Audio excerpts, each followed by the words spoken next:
سورہ یاسین شریف کی آیت نمبر 51-51، سورہ یاسین شریف کا چوتھا رکوع اور 23ویں پارے کا تیسرا رکوع۔ اللہ رب العالمین نے ارشاد فرمایا وَنُفِخَ فِي الصُّورِ، اور پھونکا جائے گا سور دوسری مرتبہ۔ یہ نفخہ ثانیہ ہے جو مردوں کو اٹھانے کے لیے ہوگا۔ پہلی سور اور دوسری سور کے درمیان 40 سال کا فاصلہ ہوگا۔ فَإِذَا هُم مِّنَ الْأَجْدَاثِ إِلَىٰ رَبِّهِمْ يَنْسِلُونَ، جبھی وہ قبروں سے اپنے رب کی طرف دوڑتے چلیں گے، یعنی قبروں سے زندہ ہو کر نکل کر اپنے رب کی طرف دوڑتے چلیں گے۔ قالو، کہیں گے یا ویلنا، ہائے ہماری خرابی، من بعثنا من مرقدنا، کس نے ہمیں سوتے سے جگا دیا۔ یہ کافر کہیں گے۔ حضرت عبداللہ بن عباس رضی اللہ تعالی عنہما نے فرمایا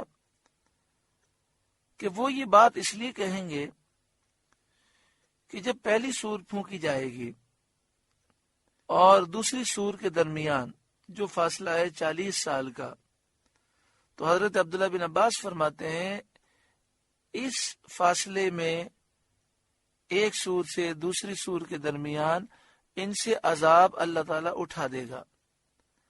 اتنا زمانہ وہ سوتے رہیں گے، اور جب دوسری سور پھونکی جائے گی اور جب یہ اٹھائے جائیں گے اور قیامت کی ہولناکی دیکھیں گے تو اس طرح چیخ اٹھیں گے۔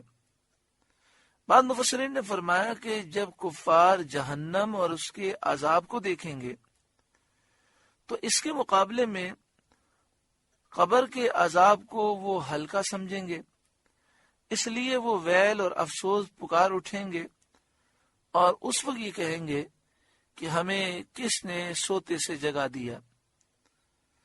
ھذا ما وعد الرحمن وصدق المرسلون، یہ ہے وہ جس کا رحمان نے وعدہ دیا تھا اور رسولوں نے حق فرمایا۔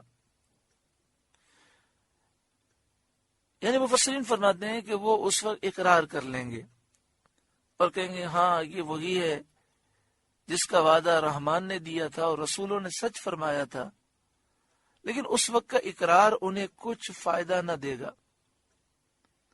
ان کانت الا صیحۃ واحدہ، وہ تو نہ ہوگی مگر ایک چنگار، ایک زوردار آواز جو دوسری سور پھونکی جائے گی، وہ ایک ہولناک آواز ہوگی۔ فَإِذَا هُمْ جَمِيعٌ لَدَيْنَا مُحْضَرُونَ، جبھی وہ سب کے سب ہمارے حضور حاضر ہو جائیں گے، حساب کے لیے آ جائیں گے۔ پھر ان سے کہا جائے گا فَالْيَوْمَ، تو آج، لا تظلم نفس شیئا ولا تجزون، کسی جان پر کچھ ظلم نہ ہوگا اور تمہیں بدلہ نہ ملے گا، الا ما کنتم تعملون، مگر اپنے کیے کا، جو کام پہلے کیے تھے آج اس کا تمہیں بدلہ دیا جائے گا۔ ان اصحاب الجنت اليوم فی شغل فاکہون، بے شک جنت والے آج دل کے بہلاووں میں چین کرتے ہیں، یعنی وہ سکون اور چین اور نعمتوں میں ہوں گے۔ طرح طرح کی نعمتیں اور قسم قسم کے سرور، چین، راحتیں، آرام، اللہ تعالی کی طرف سے ضیافت، مہمان نوازی، جنتی نہروں کے کنارے، جنتی درختوں کی دل نواز فضائیں، طرب انگیز نغمات جو جنتی حوریں پڑھ رہی ہوں گی، جنت میں قسم قسم کی نعمتوں سے لطف اندوز ہو رہے ہوں گے، یہ ان کے شغل ہوں گے۔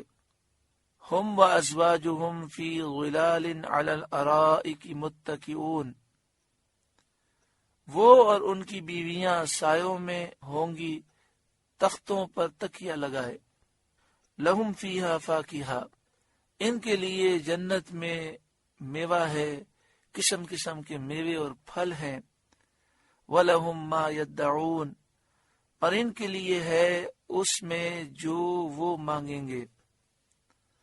سلام قولا من رب الرحیم، ان پر سلام ہوگا مہربان رب کا فرمایا ہوا، یعنی اللہ ان پر سلام فرمائے گا، ڈائریکٹ بھی سلام اللہ تعالی فرمائے گا اور فرشتوں کے واسطے سے بھی سلام آئے گا، اور یہ سب سے بڑی اور پیاری مراد ہے۔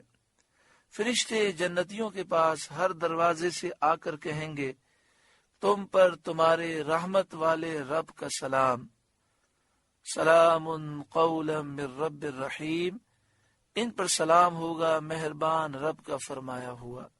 پیارو محترم بھائیوں اور بہنوں، یہ ساری نعمتیں سننے کے بعد دل تو یہ چاہتا ہے کہ ہم بھی جنت میں جائیں، کل بروز قیامت ہم سکون سے ہوں، مگر اس کے لیے ہمیں دنیا میں اپنی نفسانی خواہشات کی قربانی دینی ہوگی، دنیا میں ہمیں شیطان سے مقابلہ کرنا ہوگا، دنیا میں رہتے ہوئے ہمیں گناہوں کو چھوڑنا ہوگا، گناہوں کو چھوڑنا اور شریعت پر چلنا بظاہر تھوڑا مشکل ہے، لیکن جب کوئی شخص اس پر چلتا ہے اور جب اسے اس کی لذت مل جاتی ہے تو پھر چلنا بھی آسان ہو جاتا ہے اور اگلی منزلیں بھی آسان ہو جاتی ہیں۔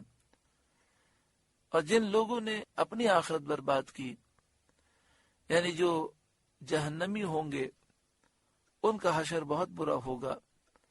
وَامْتَازُوا الْيَوْمَ أَيُّهَا الْمُجْرِمُونَ، اور آج الگ پھٹ جاؤ اے مجرموں۔